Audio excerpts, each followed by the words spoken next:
this is not an easy video to do. I seriously think this is like take 11 on today, and I've been trying to do this for this past several months. But I owe you folks an explanation, so let's just get to it. Welcome to ROCC. I'm Rob. Yeah, I'm home. Normally I don't do talking to the camera videos like this, but this is the easiest, fastest, I hope, way to do this. So if you can handle the edits, I can handle the editing. So where were we when we last left our story? When we last left our story, I was getting ready for a trip. I was going to ride a bicycle from Seattle, Washington to Milwaukee, Wisconsin. 2 months over the road, me, a bicycle, and, you know, the freedom of the road and all that. So what happened? What happened was after 2 weeks I abandoned. I had to give it up. The reason for that, among other things, but this is the biggest one, these. So let's take a step back here. These are the Shimano shoes that I was going to wear for that ride. Shimano does a good shoe, don't get me wrong.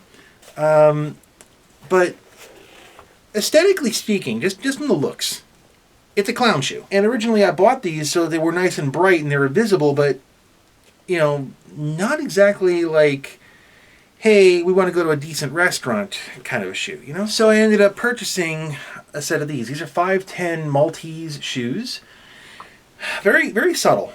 And mountain bikers love these things. I understand why, but the things that makes them really good for mountain bikers made them suck for my tour ride. Number one, they are notoriously narrow. So I compensated this for buying, I bought a size up or two, and figured, well, when I tried them on, they felt tight. They felt like my old Shimanos. They felt like the ones that I did for ride across Wisconsin. And I figured, you know, they'll break in, right? Right along here, all the way across the toe, all the way down to there. This little section here does not give at all. So when I was riding around Wisconsin, it wasn't that big of a deal because, you know, it's Wisconsin. It's not that bad. But when I got to Washington, yeah, I mean, we were in the middle of a drought. Several days were over 100 degrees Fahrenheit. Several times I was going over the mountains, and yeah, it was a completely different situation. So these narrow shoes that were just a little bit too tight, well, when my feet started swelling up and the shoes wouldn't give, my foot gave. So right along these sections here, I started getting really bad blisters. And you know what? I figured, okay, this is just part of it. It's part of the travel experience. Accept it, move on, you're fine, just get through it, you're good. Went through Washington, got through Idaho, started through Montana, and that's when I first met rumble strips, and I damn near wrecked. First rumble strip that I hit, the vibrations were just so intolerable that I just knew that's it. We're done.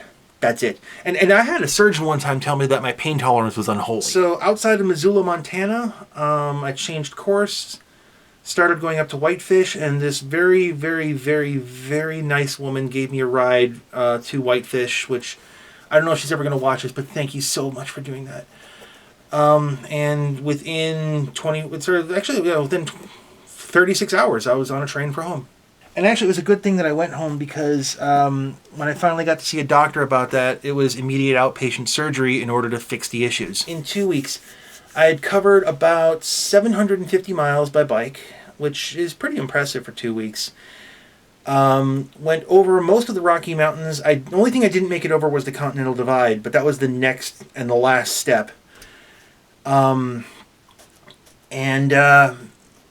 We raised for a Pancreatic Cancer Action Network. I think it's a little over $2,000, which I'm okay with. Problem is that to me this is a failure. Because the raising the money was good, but I didn't accomplish what I'd set out to do, and that was to make it across the country. And a lot of people were trying to tell me that, oh, just concentrate on what you did accomplish, because you accomplished so much. That was so impressive, and I still didn't get as far as I wanted to go. To me, that's failure. That's why this video is so hard to make, because it's really kind of, I don't like failure. I don't. And that's what happened. And a lot of people have been asking me, well, what are you going to do now? You're going to jump back out there. Come on, you can jump, you know, you're healed up, basically. You can get back on the bike and go.